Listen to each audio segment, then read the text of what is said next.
Día normal, empieza el informativo, mi editor me advierte que es probable que te pinche unas imágenes en directo, Matías, porque hay fuego, hay humo en una de las Torres Gemelas de Nueva York. Sí, es un poquete tremendo, además el fuego... Bueno, y ahora de repente una explosión. Es que otro avión volando muy bajo, otro avión parece que se ha podido...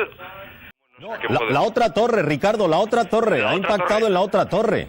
Y además en una zona más baja aún.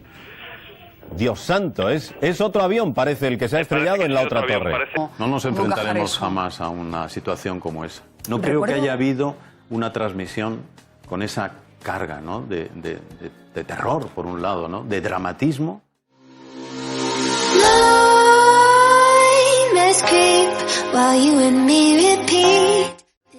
Con el eco del diagnóstico todavía retumbando en nuestra cabeza, se nos hace necesario informar del mismo a nuestro entorno más cercano, familia, amigos, trabajo, no solo para informar exclusivamente del mismo, sino también como parte de una estrategia de apoyo social. Obviamente cada persona es un mundo, pero normalmente suelen ser comunicaciones con muchísima carga emocional, pues se revive el momento cero, el momento del diagnóstico.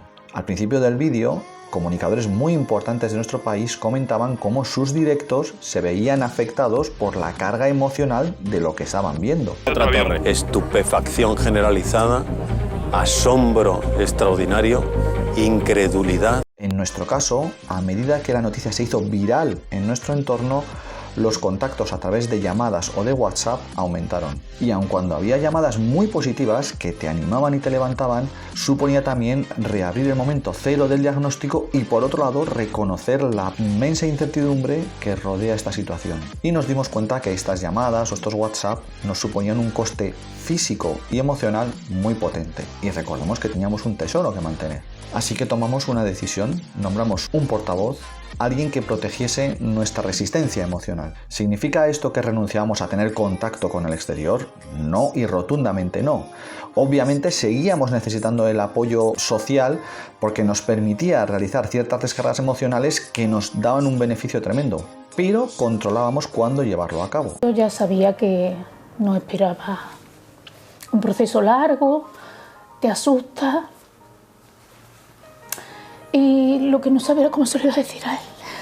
A lo largo del tratamiento se pasan por diferentes fases emocionales. Hay días buenos, hay días malos, hay días que una mejora insignificante, como dejar de vomitar, o una buena noticia en una analítica, te provoca un subidón de moral tremendo. Y estás por primera vez arriba, con una cotización emocional alcista. Y en ese momento alguien puede ser que se haya enterado de vuestra noticia. Y está en el momento cero, en el diagnóstico. Y esa llamada empática te acaba destrozando tu momento subidón, ese que no tenías desde hace tiempo, provocando el famoso crack de la llamada. En cuanto a la información al menor, muchos padres nos hacemos la misma pregunta. ¿Es necesario realmente? ¿Y qué le explicamos? Yo el cáncer sabía lo que era y de hecho yo me acuerdo cuando me ingresaron que le dije a mi madre, mamá, yo voy a tener leucemia.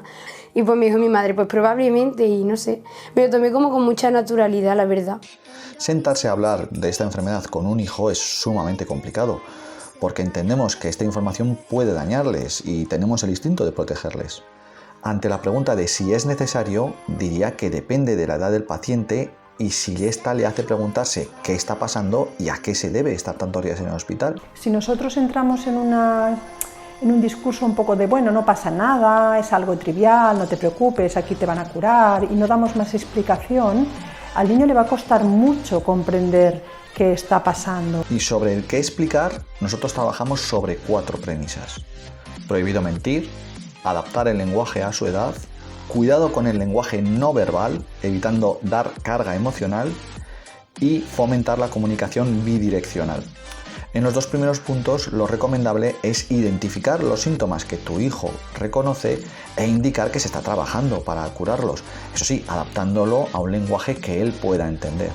¿Es resumir mucho? Sí, pero no se miente, porque la confianza es uno de los pilares básicos durante el tratamiento. Transmitirles a ellos, no engañarles, decirles la verdad, sin entrar en detalles, claro, pero tampoco engañarlos, sino que entiendan que están enfermos, que tienen que curarse y, bueno, sobre todo mucha fuerza y mucho ánimo porque es muy importante el estar bien, ser positivo. Respecto al tercer punto, hay que trasladar cierta confianza y seguridad en lo que se está haciendo. Si trasladamos carga emocional negativa, le puede generar dudas acerca de lo que se está desarrollando.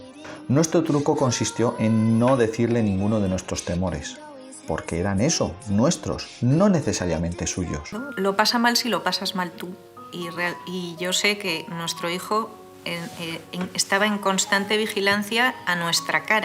En lo que la mayoría de los expertos parecen estar de acuerdo es que en ningún caso es recomendable obviar la realidad y hacer que no pasa nada. Los niños pueden percibir que algo importante está ocurriendo y que esto ha surgido por culpa suya, porque han hecho algo que no está bien. Y hay que tener mucho cuidado con los símiles que se pueden utilizar para explicarlo, puesto que una frase tan inocente como «te ha nacido un bicho que te tenemos que quitar», en la imaginación infantil puede ser incluso más terrorífico que la información en sí de la enfermedad explicada. Y respecto al último punto, acerca de fomentar la comunicación bidireccional en ambas partes, es necesario porque necesitamos saber qué opina el menor de todo lo que está ocurriendo y si necesita algo más. La motivación va a venir apalancada en gran medida en este punto. Son 2 grandes aviones más del Pentágono, más otro que ha caído. Era difícil relatar aquello.